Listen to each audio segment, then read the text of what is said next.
রাজস্থানের জয়পুরকে pink city, যোধপুরকে Sun City এবং উদয়পুরকে হ্রদের শহর বলা হয়। একইভাবে বুন্দি জেলার বুধপুরা গ্রাম বিধবাদের গ্রাম হিসেবে পরিচিত।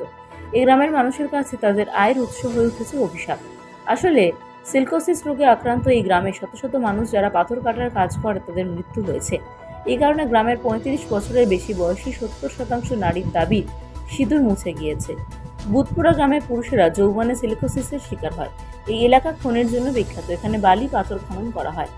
পাথর কাটার কাজে নিয়োজিত শ্রমিকরা মারাত্মক ধূলিকণার কারণে সিলিকোসিস রোগে আক্রান্ত হয়। প্রতিরোধের জন্য সব রকম প্রচেষ্টার পরও এই পাথরের ধুলো তাদের ফুসফুসে জমা হয়েছে। এই কারণে বিধবাদের সংখ্যা এতটাই বেড়েছে যে ৩৫ বছরের বেশি নারী ৭০%ই বিধবা। এই এলাকায় গত ৪ বছরে ২২৩ জন সিলিকোসিসে আক্রান্ত হয়েছেন। এদের মধ্যে কতজন মারা গেছে তার কোনো তথ্য তাদের কাছে নেই। চিকিৎসকেরা জানিয়েছেন, একবার সিলিকোসিসে আক্রান্ত হলে একজন ব্যক্তির আয়ু সর্বোচ্চ ৫ বছরের মধ্যে সীমাবদ্ধ থাকে। এই রোগ থেকে বাঁচার একমাত্র উপায় প্রতিরোধ। জনগণকে সচেতন করতে স্বাস্থ্য বিভাগ এই সমস্ত জায়গায় ক্যাম্পের আয়োজন করা হচ্ছে। রাজস্থানের জয়পুরকে পিঙ্ক সিটি, যোধপুরকে সানসিটি এবং উদয়পুরকে হ্রদের শহর বলা হয়। একইভাবে বুন্দি জেলার বুধপুরা গ্রাম বিধবাদের গ্রাম হিসেবে পরিচিত।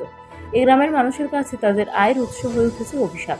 আসলে সিল্কোসিস রোগে আক্রান্ত এই গ্রামে শত শত মানুষ যারা পাথর কাটার কাজ করে তাদের মৃত্যু হয়েছে। এই কারণে গ্রামের ৩৫ বছরের বেশি বয়সী ৭০% নারীর দাবি সিঁদুর মুছে গিয়েছে। বুধপুরা গ্রামের পুরুষেরা যৌবনে সিলিকোসিসের শিকার হয়। এই এলাকা খনির জন্য বিখ্যাত। এখানে বালি পাথর খনন করা হয়। পাথর কাটার কাজে নিয়োজিত শ্রমিকরা মারাত্মক ধূলিকণার কারণে সিলিকোসিস রোগে আক্রান্ত হয়। প্রতিরোধের জন্য সব রকম প্রচেষ্টার পরও এই পাথরের ধুলো তাদের ফুসফুসে জমা হয়েছে।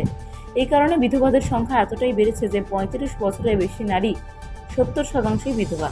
এই এলাকায় গত ৪ বছরে ২২৩ জন সিলিকোসিসে আক্রান্ত হয়েছেন। এদের মধ্যে কতজন মারা গেছে তার কোনো তথ্য তাদের কাছে নেই। চিকিৎসকেরা জানিয়েছেন, একবার সিলিকোসিসে আক্রান্ত হলে একজন ব্যক্তির আয়ু সর্বোচ্চ ৫ বছরের মধ্যে সীমাবদ্ধ থাকে। এই রোগ থেকে বাঁচার একমাত্র উপায় প্রতিরোধ।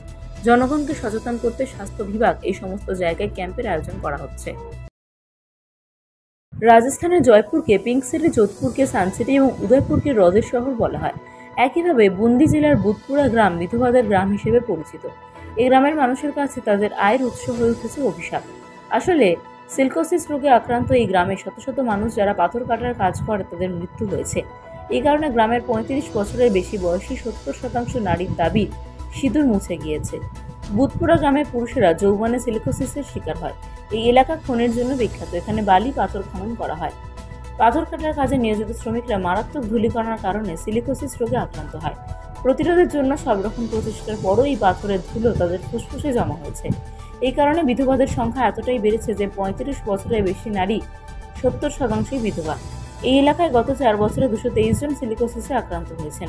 এদের মধ্যে কতজন মারা গেছে তার কোনো তথ্য তাদের কাছে নেই। চিকিৎসকেরা জানিয়েছেন, একবার সিলিকোসিসে আক্রান্ত হলে একজন ব্যক্তির আয়ু সর্বোচ্চ ৫ বছরের মধ্যে সীমাবদ্ধ থাকে। এই রোগ থেকে বাঁচার একমাত্র উপায় প্রতিরোধ। জনগণকে সচেতন করতে স্বাস্থ্য বিভাগ এই সমস্ত জায়গায় ক্যাম্পের আয়োজন করা হচ্ছে।